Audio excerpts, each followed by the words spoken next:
고종과 이승만. 이 책은 20대 이승만이 감옥에 5년 있으면서 쓴 책이다. 이동안에 덕수궁이 뒤에 있는 고종의 길은 러시아 공사관과 덕수궁을 잇고 있고, 러시아와 고종의 통로는 바로 대한제국을 가능케 한 동맹과도 같은 것이었다고 할 수 있다. 외교권을 가질 수 있어 왕의 나라가 아닌 황제의 나라가 될 수 있었다. 지금의 한미 동맹이 한국 발전의 바탕인 것과 같은 논리이다. 정동 제1교회를 1885년에 설립한 아펜젤러가 만든 배제학당에서 배운 것을 바탕으로 미국의 역사와 제도를 강조한 이승만의 책 독립정신은 조선이 나아갈 목표로 미국을 정했다고 할 수 있다.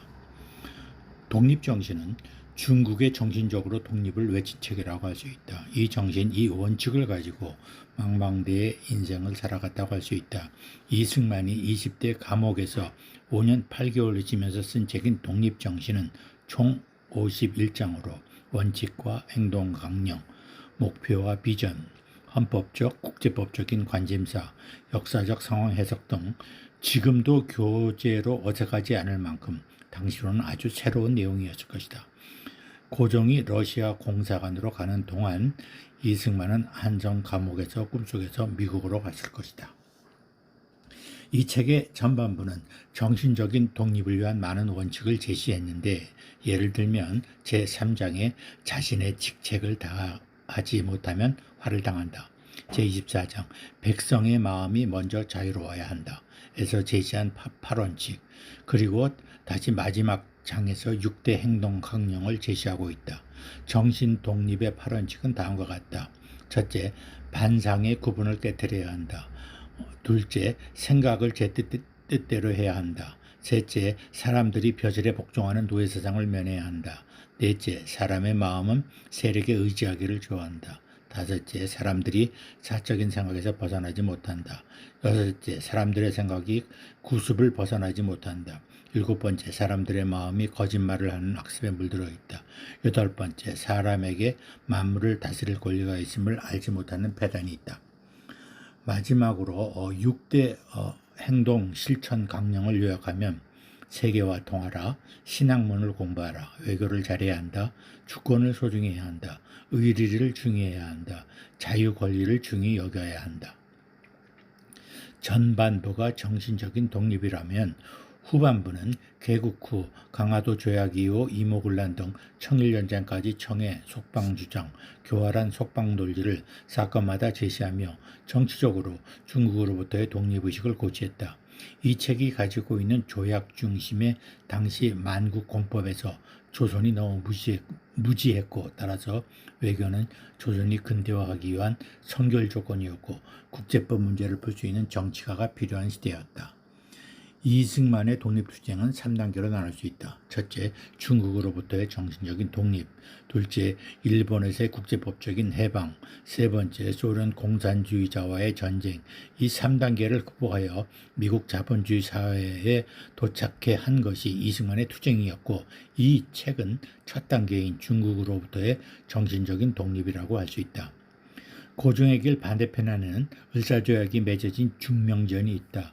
을사오족 때문에 외교권이 빼앗겼다고 하지만 그 전에 우리는 외교권이 없었다. 조미 통상조약을 맺어준 청국은 조청상민수륙무역장전에 의해 조선은 속방이라고 하여 외교권이 중국에 있음을 명확히 하였다. 고종의 길에 있는 러시아 공사관 덕분에 외교권을 가진 척은 했으나 청국이 가진 외교권이 일본으로 넘어간 것이 을사조약이라고 할 수 있다. 중국이 한국은 우리 속방이었다 주장할 때 제일 먼저 대항할 수 있는 것은 1943년의 카이로 선언이다. 카이로 선언에 의해 한국의 독립이 국제적으로 보장되었기 때문이다. 그 조약에 의해 대만과 만주는 다시 중국이 돌려받았지만 한국은 독립하였다. 카이로 선언은 한국이 중국으로부터의 독립된 것이다. 당시 한참 태평양 전쟁 중이었기 때문에 일본으로부터의 독립이라고 생각하는 것은 김치국물을 먼저 마신 것이라고 할 수 있다. 신탁통치는 이상주의이고 현실주의는 38선으로 서로 나누어지는 것이다. 신탁 통치를 주장할 수 있는 사람은 제1차 세계대전의 우드로 윌슨과 제2차 세계대전의 프랭클린 루즈벨트뿐이다. 영국조차도 신탁 통치를 원하지 않았다. 왜? 모두가 현실주의자이기 때문이다. 이상주의자와 현실주의자를 넘나들며 단독 정보를 수립한 이승만은 가장 높이 나는 갈매기였다. 12월 카이로 선언 전에 3월에 미국의 워싱턴에서 루즈벨트는 신탁 통치 적합 지역으로 한국과 인도차이나를 거론했다. 신탁 통치를 가지고 장난칠 수 있는 사람은 이승만뿐이다. 무슨 근거냐고? 23년 전에도 위임 통치로 흔들어놨기 때문이다. 이 책은 감옥에서 죽음을 목전에 두고 쓴 책이고 고종의 길은 러시아로 향하는 길이었고 이승만의 길은 꿈속에서 미국으로 가는 길이었다고 할 수 있다. 이 길은 서로 다른 길이고 분단으로 갈 수밖에 없는 길이다. 그러면 통일의 길은 무엇이었을까? 미, 영, 중소 4대국이 오케이하는 신탁 통치만이 유일한 통일의 길이었다. 그러나 이것은 이상이고 2000년의 종주권을 주장하는 중국이 가장 싫어하는 일이다. 유엔 헌장에 신탁 통치는 민족이 자발적으로 결정하는 사항으로 되어 있다.